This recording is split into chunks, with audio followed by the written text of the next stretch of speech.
Well, you. Greetings. I want to warmly welcome you to today's Economic Club of Chicago program.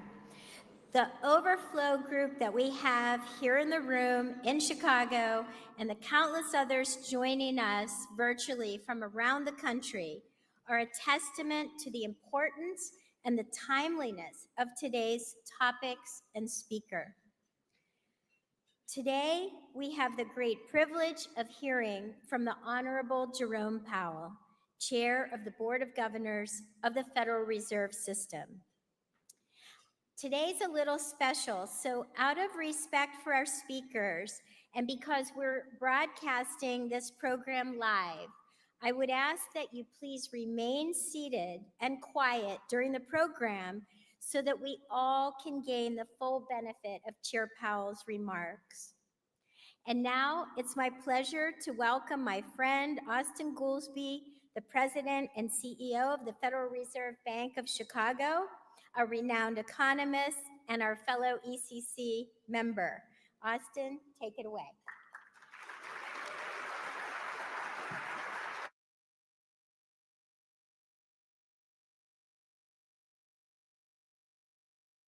thanks, Debbie. It is a real pleasure and delight. Should I move that for you?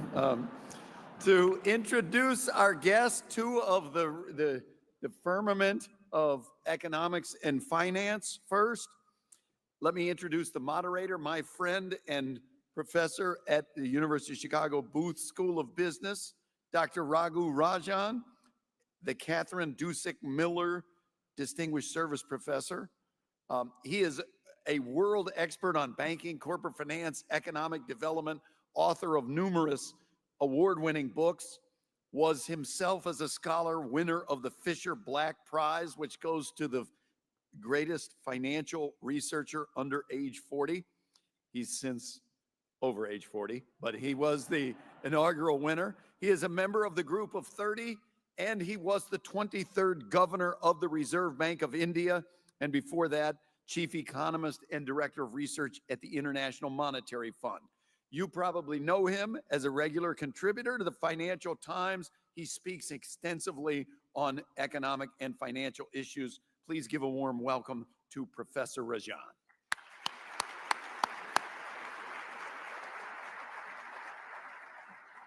And then our featured speaker will be Jerome Powell, the 16th chair of the Board of Governors of the Federal Reserve System.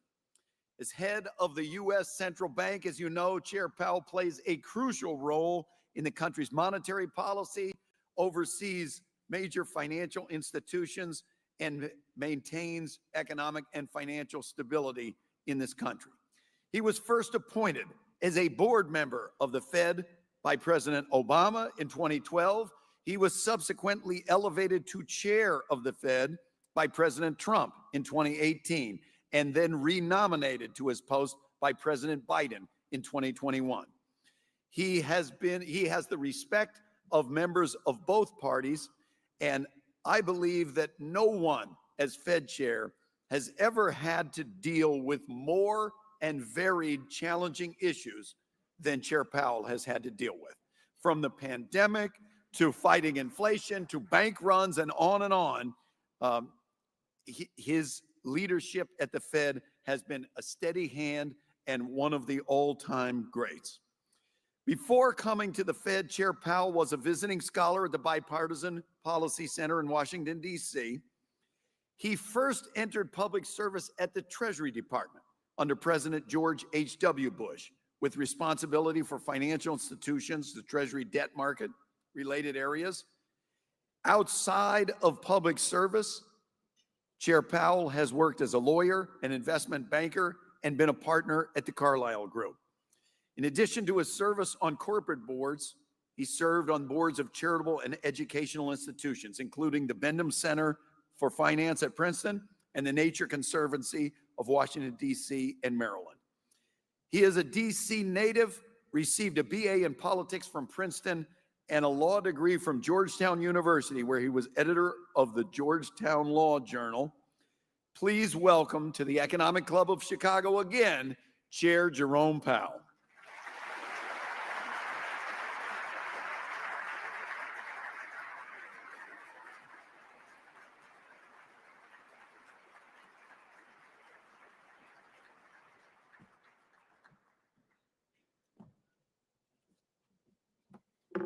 Thank you and good afternoon. It's great to be back in Chicago. And thanks for that kind introduction, Austin. So I'm looking forward to my conversation with Professor Raghu. But first, I'll briefly discuss the outlook for the economy and monetary policy. So at the Fed, we are always focused on the dual mandate goals that Congress has given us: maximum employment and stable prices. Despite heightened uncertainty and downside risks, the U.S. economy is still in a solid position. The labor market is at or near maximum employment. Inflation has come down a great deal, but is still running a bit above our 2% objective. Turning briefly to the incoming data, we'll get the initial reading on first quarter GDP in a couple of weeks. The data we have in hand so far suggests that growth has slowed in the first quarter of this year from last year's solid pace. Despite strong motor vehicle sales, overall consumer spending appears to have grown modestly. In addition, strong imports during the first quarter, reflecting attempts by businesses to get ahead of potential tariffs, are expected to weigh on GDP growth. Surveys of households and businesses report a sharp decline in sentiment and elevated uncertainty about the outlook, largely reflecting trade policy concerns.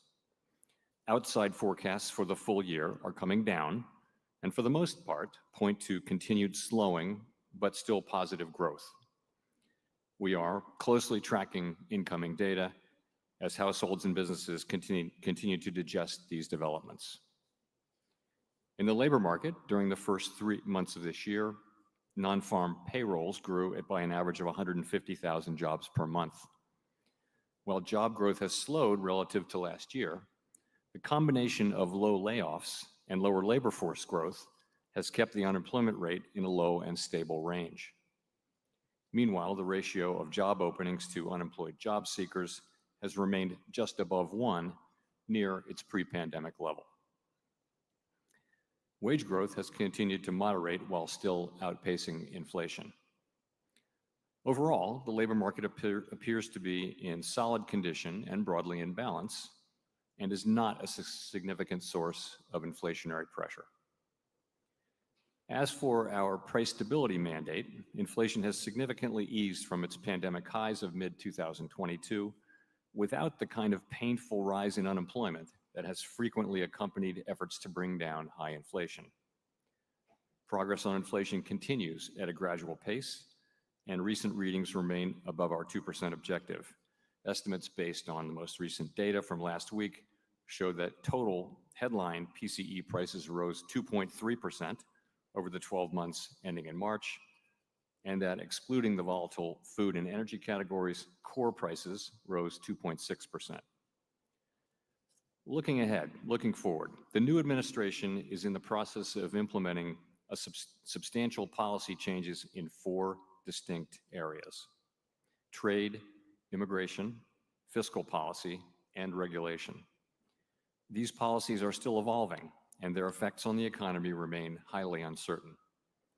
As we learn more, we will continue to update our assessment. The level of tariff increases announced so far is significantly larger than anticipated, and the same is likely to be true of the economic effects, which will include higher inflation and slower growth. Both survey and market-based measures of near-term inflation expectations have moved up significantly, with survey participants pointing to tariffs. Survey measures of longer-term inflation expectations, for the most part, appear to remain well anchored as well. Market-based break-evens continue to run close to 2%. So, as we gain a better understanding of the policy changes, we'll have a better sense of the implications for the economy and hence for monetary policy. Tariffs are highly likely to generate at least a temporary rise in inflation. The inflationary effects could also be more persistent. Avoiding that outcome will depend on the size of the effects, on how long it takes for them to pass through fully to prices, and ultimately on keeping longer-term inflation expectations well anchored. Our obligation is to keep longer-term inflation expectations well anchored and to make certain that a one-time increase in the price level does not become an ongoing inflation problem. As we act to meet that obligation, we will balance our maximum employment and price stability mandates, keeping in mind that without price stability, we cannot achieve the long periods of strong labor market conditions that benefit all Americans. We may find ourselves in the challenging scenario in which our dual mandate goals are in tension. If that were to occur, we would consider how far the economy is from each goal and the potentially different time horizons over which those respective gaps would be anticipated to close. As that great Chicagoan Ferris Bueller once noted, life moves pretty fast. For the time being, we are well positioned to wait for greater clarity before considering any adjustments to our policy stance. We continue to analyze the incoming data, the evolving outlook, and the balance of risks. We understand that elevated levels of unemployment or inflation can be damaging and painful for communities, families, and businesses. We will continue to do everything we can to achieve our maximum employment and price stability goals. Thank you, and I look forward to our discussion.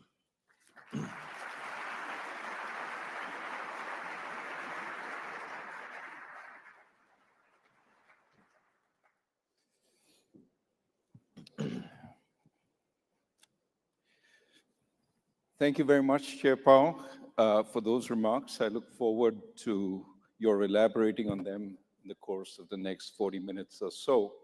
I understand last time you were here, Melody Hobson interviewed you. Well, I'm a poor substitute, but I'll try and compensate in the quality of the questions.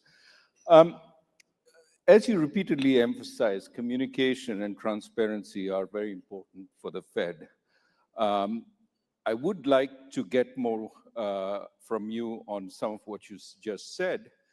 As a former central banker, the only sort of caution I've been given by the Economic Club is to not lapse into central bank speak. So I'll try my best not to do that. Let me start by saying you've guided the Fed through some really difficult events, including the pandemic, the dash for cash in March 2020, the great inflation, the banking crisis centered around Silicon Valley Bank. And then over the course of the last year, we've seen a growing possibility of a Fed-engineered soft landing. And now it seems like everything has changed. In the course of a couple of months, JP Morgan has shifted to estimating the probability of a recession this year at around 60%. What do you think about all this? Well, first of all, thank you for being here today. It's a pleasure to be here with you.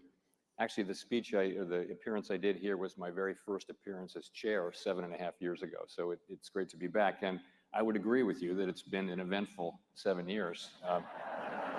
Putting it mildly, I keep waiting for the 3 months of calm, that never comes. But to your question, I guess to set the stage, let's look back at 2024. 2024 was a year where the economy grew 2.4%. Unemployment remained in the low fours, close to mainstream estimates of maximum employment, and inflation came down and was running at the end of the year around 2.5%. That's the economy that we had, and I won't decide how to characterize that, but that's where things were. Where we are now, again to your question, is the administration is, as I mentioned in my remarks, is implementing significant policy changes, and particularly trade now is the focus. And the effects of that are likely to move us away from our goals. So unemployment is likely to go up as the economy slows in all likelihood, and inflation is likely to go up as tariffs find their way, and some part of those tariffs come to be paid by the public. So that's the strong likelihood. And my hope is that we'll get through this and get back. Well, we're always going to be aiming for maximum employment and price stability. That's what we do. I do think we'll be moving away from those goals probably for the balance of this year, and then, or at least not making any progress, and then we'll resume that progress as we can. Let's talk a little more about tariffs. I mean, you recognize that some of the effects of the tariffs will be one-off, transitory, but you also have said that perhaps they will give room for a number of firms to raise prices. You mentioned dryers when washing machine prices went up because of tariffs. dryer prices also went up in tandem, even though they weren't tariffed. What's your sense about the effects of tariffs on inflation? What would make them more persistent, and what would make them have effects on growth? So in a kind of a simple starting point is one tariff comes in that gets passed along in prices and raises inflation, but it's just a one-time thing. So the price level goes up, and that's it. But that can happen in some circumstances, but it depends on a number of things which we don't know yet. And I would point to a couple of them, or three of them actually. One is just the size of the effects. And as I mentioned, the tariffs are larger than forecasters had expected, certainly larger than we expected, even in our upside case. We looked at a range of cases. So that's one. The second one is how long does it take for the tariffs to have their effects on inflation? To the extent it takes longer and longer, that raises the risks that the public will begin to experience higher inflation. They'll come to expect it, and companies will come to expect it. So that risks higher inflation. And the third is just what I mentioned in my speech, which is my remarks, which is got to keep inflation expectations well anchored. So if we have those three things under control, that's what it will take. And indeed, our role is to make sure that this will be a one-time increase in prices and not something that turns into an ongoing inflation process. That's a big part of our job.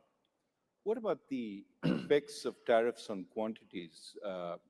With the level of tariffs that, for example, have been currently applied on China, there's a fear that the supply chain may get disrupted, that firms may not be able to import their relevant stuff from China given the level of prices. If it turns into a supply shock, would the Fed's response be different than if it was primarily something which affected just prices? So I actually had dinner at the Chicago Fed last night, and with a number of directors of various parts of the Chicago Fed, and many of them are CEOs of significant companies, and they this uncertainty that they're feeling and the issue with imported components to their products is just a huge issue. But with if you look back at the pandemic, if you remember, there was a shortage of semiconductors, and that led to a shortage of cars at a time of extremely high car demand. And it was a prolonged shortage because production couldn't keep up. And that led to an extended period, one of the things that led to an extended period of inflation. So when you think about supply disruptions, that is the kind of thing that can take time to resolve, and it can lead what would have been a one-time inflation shock to be extended, perhaps more persistent, and we would worry about that. In this case, you can look at the car companies, which their supply chains are likely seem to be on track to be disrupted significantly, and you would worry that process will take some years and that the inflationary process might be extended. So these are all of this is highly uncertain. We're thinking now really before the tariffs have their effects, as how they might affect the economy, and that's why we're waiting really to see what the policies ultimately are, and then we can make a better assessment of what the economic effects will be. Let's move to immigration. You talked about the labor markets being in reasonable equilibrium right now. Of course, what we've seen over the last few months, the last months of the previous administration continuing into this administration, is immigration has fallen off considerably. What's your sense on how that will affect the labor market? So part of why growth was so strong in the last couple of years was just very high levels of immigration, and those people went to work. The economy hired them. There was a lot of demand. We were still working off the labor shortage. What's happened since the prior administration changed their policy, as you mentioned, immigration has fallen very sharply, and therefore the growth of workers has really stopped. It's really stagnant. But at the same time, demand has also fallen. And so demand for workers, so payroll job creation has also fallen, and they've kind of fallen in tandem, which is why the unemployment rate has been pretty stable for about a year. So in a way, demand and coincidentally, perhaps to some extent, demand and supply for workers has fallen. In terms of the effect on the labor market, right now we're still at full employment. Labor force participation is still strong. Wages have moved back down to levels that are now pretty sustainable, given an assumption about productivity. So the labor market's in a really good place. Longer term, the effects of immigration are not thought to matter much for inflation. The effects on demand and supply will more or less cancel each other out. So we wouldn't expect there to be a big impact on inflation. You've seen in recent weeks substantial talk about layoffs in government, as well as freezes in research establishments and universities in jobs. How soon and how big will this be in its impact on labor markets? So it's too soon to say, but what I can say is, of course, the people being laid off in government, this is highly significant to them. We don't know how big that's going to be. Right now, it's not big enough to affect a workforce of 170 million people materially. In terms of the cutbacks in funding and for science and things like that, we do see in areas, particularly in cities that have a lot of universities and research hospitals and research institutions, we're really hearing significant layoffs and significant impacts on employment. I don't know how much that will total up to. And of course, in addition, cutting back on scientific research may have implications for economic growth, for productivity, for health, for all kinds of things. But those are very difficult to estimate in real time. Now, given that we're talking about the future, you may be confronted in the not so distant future with both higher levels of unemployment as well as potentially higher inflation. And of course, the policies that each one requires could be different. You talked a little bit at the podium about how the Fed would see these two and how it would address it. Just giving you a chance again to elaborate on that. Right. So most of the time, when the economy is weak, inflation is low, and unemployment is high, and both of those call for lower interest rates to support activity, and vice versa. So most of the time, the two goals are not in tension, and they're not really in tension now. The labor market is still strong, but the shock that we're experiencing, the impulses we're feeling, are for higher unemployment and higher inflation. And our tool only does one of those two things at the same time. So it's a difficult place for central banks, to be in terms of what to do. And so the best we can do is we actually have a little provision in our consensus statement, which is the thing that we vote on to embody how we approach these questions. What we say is we will look at how far the economy is from each of those two goals, and then we'll ask, might there be different paces at which they would approach those goals? We'll look at those things and think about them, and we'll make what will no doubt be a very difficult judgment. Again, we're not experiencing that now, but we could well be in that situation, as I mentioned in my remarks. Just want to pick up on a word that is often used today: uncertainty.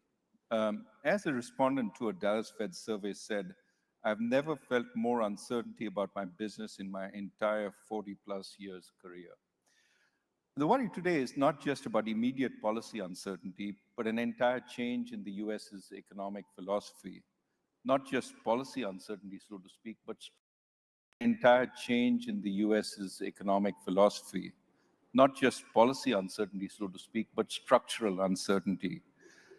One of the effects, as you've pointed out, of higher levels of uncertainty is that firms postpone investment. For instance, even after the tariffs stabilize, firms that contemplate reshoring production facilities will hesitate, not knowing if the tariffs will be reversed in the future, maybe by the next administration. How do you take such longer-term uncertainty into account in your policies? Let me just agree that what comes back very strongly, and everyone will understand this. These are very fundamental changes in, long held in some cases, policies in the United States, and there's not any real experience. I mean, the Smoot-Hawley tariffs were actually not this large, and they were 95 years ago. So there isn't a modern experience of how to think about this. And businesses and households are saying in surveys that they are experiencing incredibly high uncertainty. There's a lot of research, some of it from the Fed, showing that that does lead to businesses and households stepping back from decisions, which of course makes common sense. And you hope that that's something that you go through a phase, and then you know what things become more certain, and therefore people can resume normal economic activities given their understanding of what is the new normal. I mean, your question really is, what if the uncertainty remains high? I think that's a difficult environment. I think people's expected rates of return would have to be higher. I think people that would weigh on, to me, investment just in general. If the United States were to become a jurisdiction where risks are just structurally higher going forward, that would make us less attractive as a jurisdiction. We don't know that at this point, but I think that would be the effect. Well, let me turn to financial markets. We've seen some volatility, especially stock market volatility. I mean, the levels of the VIX are up to the levels they were in the early days of the pandemic, coming off somewhat now. Some people believe the Fed will intervene if the stock market plummets, the so-called Fed put. Are they correct? I'm going to say no with an explanation. So what I think is going on in markets is markets are processing what's going on. And, it's really the policies, particularly the trade policy. And really the question is, where's that going to come in? Where's that going to land? And we don't know that yet. And until we know that, you can't really make informed assessments that would still be highly uncertain. Once you know what the policies are, it'll still be highly uncertain what the economic effects will be. So markets are struggling with a lot of uncertainty, and that means volatility. But having said that, markets are functioning, conditional on being in such a challenging situation. Markets are doing what they're supposed to do. They're orderly, and they're functioning just about as you would expect them to function. So we've seen volatility also in the bond market. And at a time when usually there's a flight to safety, we saw yields on the German Bund and the Japanese government bond come down, but we saw yields on US treasuries go up. What do you attribute this to? So I would just say the same thing. I think it's very hard to know in real time. I've had a lot of experience with significant moves, for example, in the bond market, where there's a narrative that people land on, and then 2 months later, you look back and go, that was completely wrong. So I think it's very premature to say exactly what's going on. Clearly, there's some delevering going on among hedge funds in levered trades and things like that. It's also, again, it's the markets processing historically unique developments and with great uncertainty. And I think you'll probably see continued volatility. But I wouldn't try to be definitive about exactly what's causing that. I would just say markets are orderly and they're functioning kind of as you would expect them to in this time of high uncertainty. So the Fed in its last meeting slowed the pace of shrinking of its balance sheet. Was this driven by uncertainty about how much reserves and liquidity the market needed, and you wanted to take a little more time to find that out? And flip side, you said the market was orderly. What if market disruptions emerge? Would the Fed intervene? So we think that reserves are still abundant. So we don't think we're close to the point, particularly close to the point where we would stop. But we were facing a situation in which, for other reasons, there were going to be big flows into and out of reserves as it had to do with the debt ceiling and the Treasury General Account. For those of you who are Treasury market people, that'll make sense. But while those big flows are happening for over a period of 6 months, we would actually be shielded from being able to see evidence that we were or were not getting close to the level of less abundant reserves. And so we decided to slow the pace. We thought about pausing, and instead we debated it. It's one of these great debates that we have at the FOMC. We decided to slow the pace instead. And people really came to see the merits of that because, the slower we go, the less the the smaller the balance sheet can get without disruptions. And we want that process to continue, and now it's at quite a slow pace. So we think that's a really good thing. So that means it can go on for a longer amount of time, and we'll be able to reach kind of very carefully what we think is the right level of reserves. Still plenty of reserves. What about the international dollar-based system? With all these disruptions, do you stand ready to supply dollars to central banks as you've done in the past when there's been a global shortage of dollars? Sure, absolutely we do. Just for everyone's knowledge, we have standing dollar swap lines with 5 large central banks, and they go to the jurisdictions where there are big overseas dollar funding markets. And in effect, those are overseas markets where, for example, a European or Asian institution is buying an asset-backed security that is backed by loans to American consumers. So in effect, these are loans to American consumers, and we support that. We want to make sure that dollars are available. They need dollar funding to hold those dollar assets. So the way it works is, when needed, we lend to the central bank in dollars, and they pay us back in dollars. They then pay in their currency. They lend on in dollars. And so we take no credit risk or anything like that. And it supports dollar funding markets. Dollar funding markets are very sensitive during times of crisis, and it's very helpful. The reason we do it is it's really good for U.S. consumers. So we'll continue to do that, just as part of the dollar being a reserve currency, the reserve currency, most important. And we will do that. You mentioned amongst the issues you were focused on was the U.S. fiscal situation. Well, clearly, U.S. sovereign debt continues to rise. And what are your thoughts on the longer-term implications for interest rates and economic stability? How much further can we go in terms of national debt before we cross a line that might be unsustainable in the long term? So the U.S. federal debt is on an unsustainable path. It's not at an unsustainable level, and no one really knows how much further we can go. Other countries over time have gone much farther, but we're now, we're running very large deficits at full employment. And this is a situation that we very much need to address. Sooner or later we'll have to, and sooner is better than later.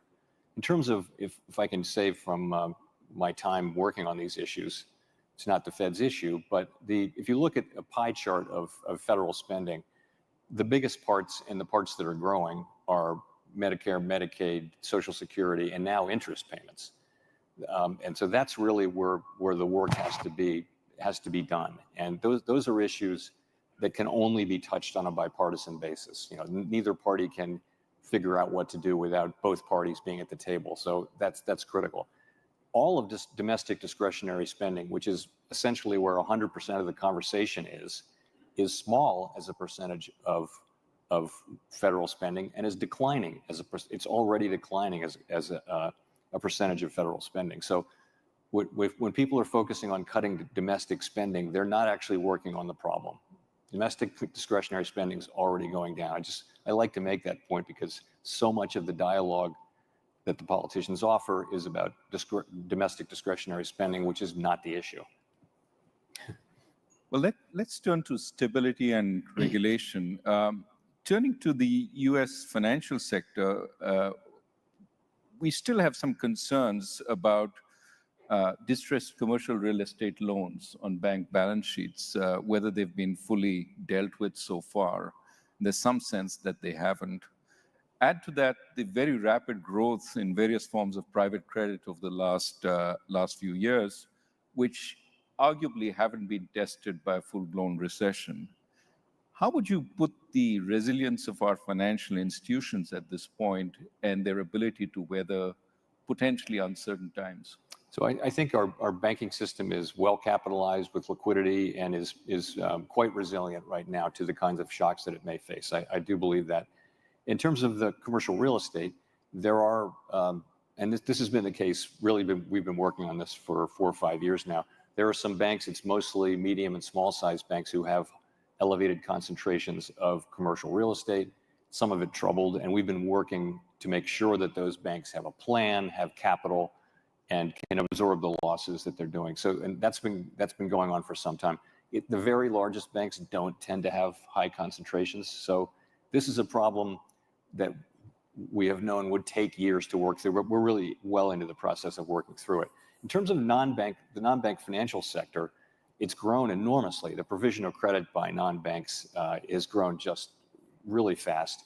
Most of it has been funded, though, with a private equity-like structure where it's limited partners who are signed up for 10 years to a general partner to invest that money. They're not depositors who can run.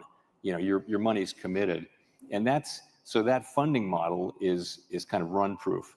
That isn't some law of nature, though. So when you do start to see shorter-term funding creeping in, to your point, though, Raghu, this very fast-growing and now quite large private credit part of the economy has not really been through a significant credit event or significant.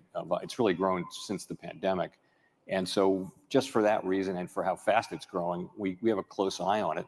It doesn't have the same kind of prudential regulation, though, that the banking system has. So we're watching it carefully. And, you know, as I mentioned, it's a more stable funding source to the extent its institutional investors signed up for a long period. But we're watching carefully.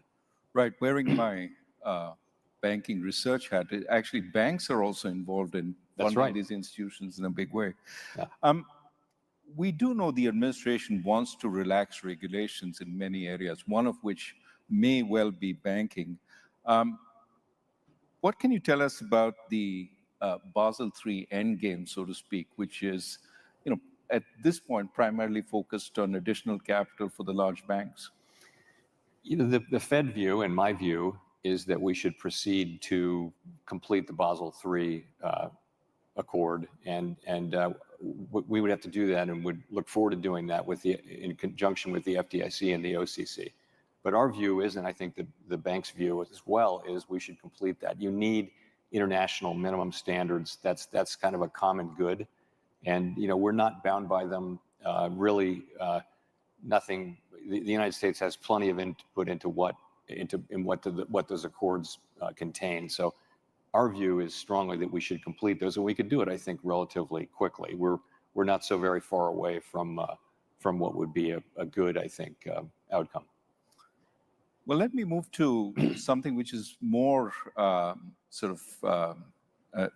about technological change and new kinds of instruments, cryptocurrencies.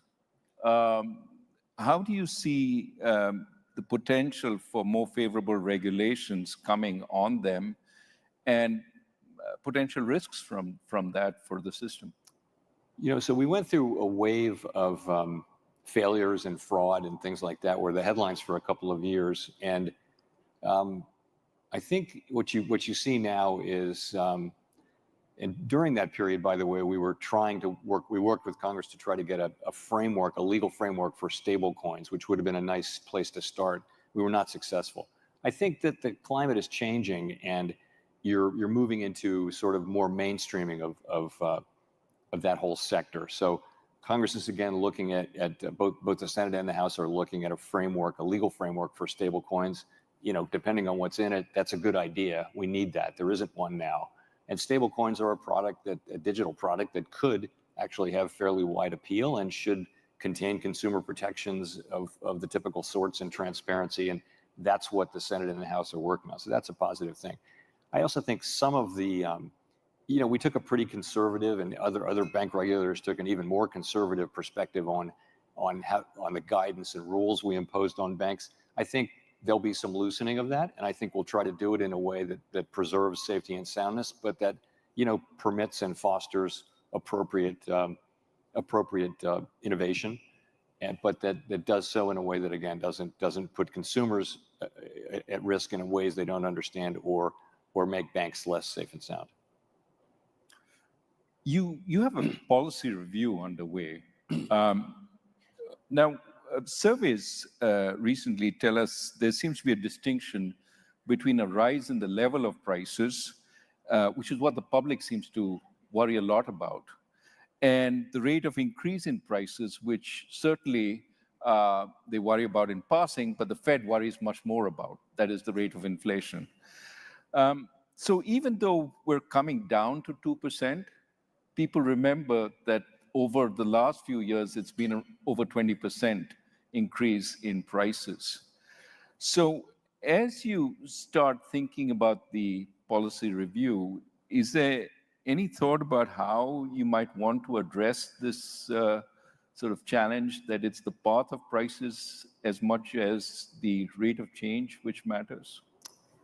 First of all, I think you're right, and I think the public is right. When we say inflation is back down to 2%, 2.5%, and we think that's a good thing, it is a good thing. But if you're paying 20% more than you were paying in 2021, that doesn't help you much. You're still paying a lot more than you used to be paying for the necessities of life. So it's just another way of saying people hate inflation, and it's easy to understand why. All we can really control is a world in the world we were living in, prices don't go down in the aggregate except in extreme times that we don't want to court. So I don't think we couldn't have a framework where we're going to bring prices down by 10% or something. That's not something we'll be looking at. We're essentially looking at the best way to foster 2% inflation over time. And the things we did back in the changes we made in 2020 were really innovations around what to do when you're stuck near zero. Now we're well above zero, and it may be that we still need to have in our framework a way to deal with that, but perhaps the main case is not one where you're dealing with the effective lower bound, and that would be a framework that looks a lot more like the one that we had before 2020. Now, one of the tools you brought in to deal with the zero lower bound was quantitative easing. But you've also used quantitative easing to fix disruptions in the financial markets. Are you going to be more specific about what your objective is with quantitative easing as you go through this review? So in the beginning, it's typically we're using it for financial market function. That was the case with the global financial crisis and with the pandemic.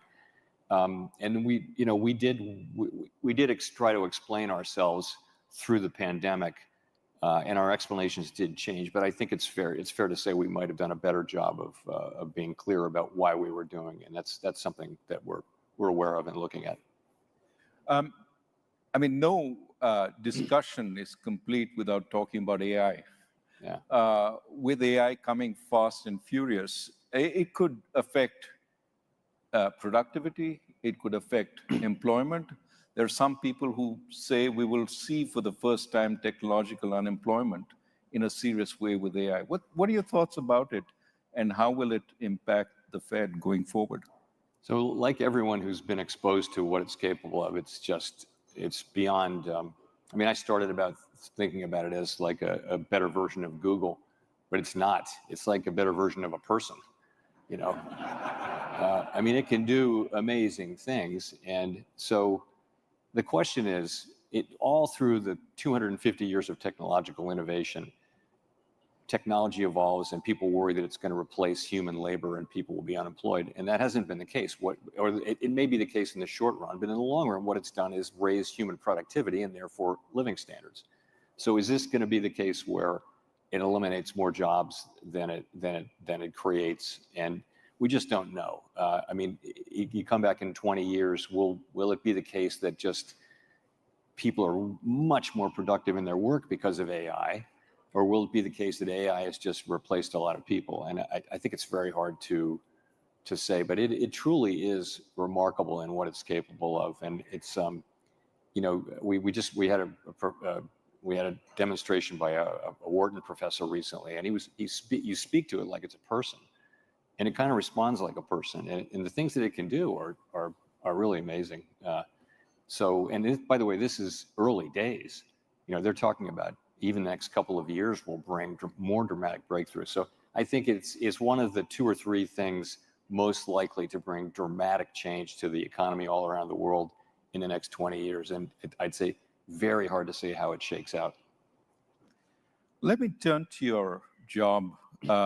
An important man once said of your job, "It's the greatest job in government." You show up to office once a month and you say, Let's see, flip a coin. And then everybody talks about you like you're a god. What is it that you normally do every day in the office? Is it fulfilling and, dare I say, enjoyable? And do you really feel like a god? So I would agree. I think it's the best job in government. I would agree. I really do enjoy it. Yes, I love the job. It's a great honor to serve. It's quite humbling because everybody makes mistakes. It's just the economy is just not very predictable. All of that is true, and I do what everybody expects me to do. I read. We do a little more reading though as part of our daily. My colleagues and I do part of our daily regime than a typical executive would do. In terms of being a god, I would say that we are blessed with a large number of amply compensated critics who would kind of tend to undercut that. So we don't feel like a god. So let me go to the more mundane. In that office, what are the key indicators you look for? What are the sources of data that you go to as you try and make up your mind? So, I'd say start with labor.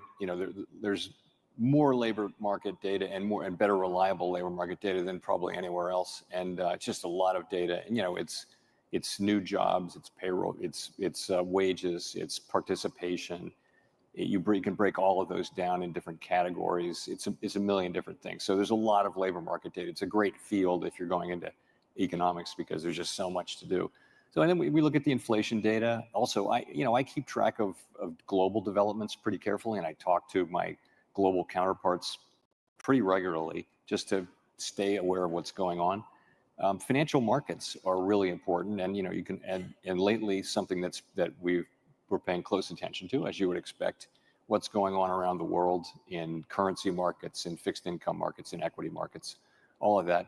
For me, though, my background was more in the private sector and as an investor, and for a significant part of my career. And I have to talk to outsiders about what they're seeing and what they're dealing with for it to really kind of fit together for me. I can look at only so much data, and but to really get the story and the narrative, it's more talking to outsiders and anecdotal data does help things kind of fit together for me, I would say. Yeah, you told us about speaking with business people last night and getting a sense of what was going on in the Midwest.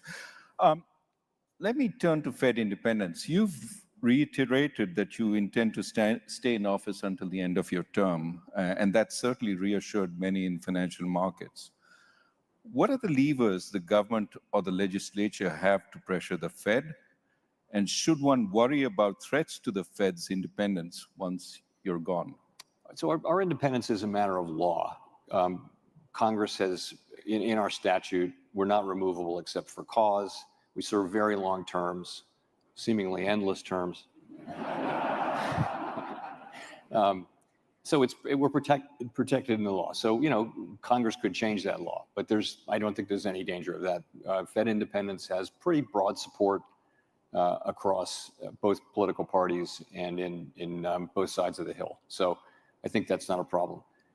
There's a Supreme Court case people will have read probably in today's journal at which the Supreme Court may decide whether independent agencies generally, whether they're authorizing laws, can contain a provision that prevents the president from firing members of a commission other than for cause.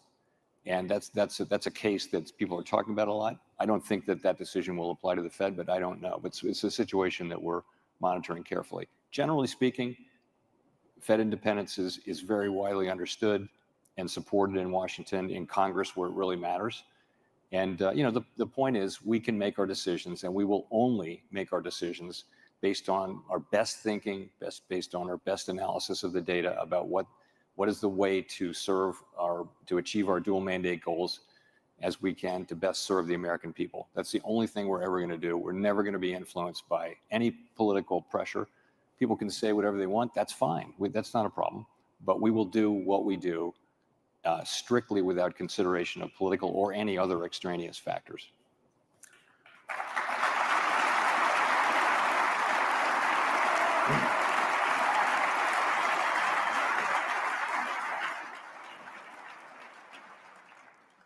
Well, I have time for one more question. I know the question that's on all your minds. What are you going to do on interest rates next? But I'm not sure that you know, and I'm not sure you would tell even if you knew. So I'm not going to ask that question. The question I want to ask is a more personal one. What is it that you'd like to do most at home after an exhausting day flipping coins in the office? You know, I play my one of my guitars. I do Zoom calls with my kids and my grandkids, and I go to the gym a lot too, just to stay in shape. We All need those you things. healthy. We Yeah. need you healthy. Thank you very much, Chair Thank you. Powell. Thank you. And please join me.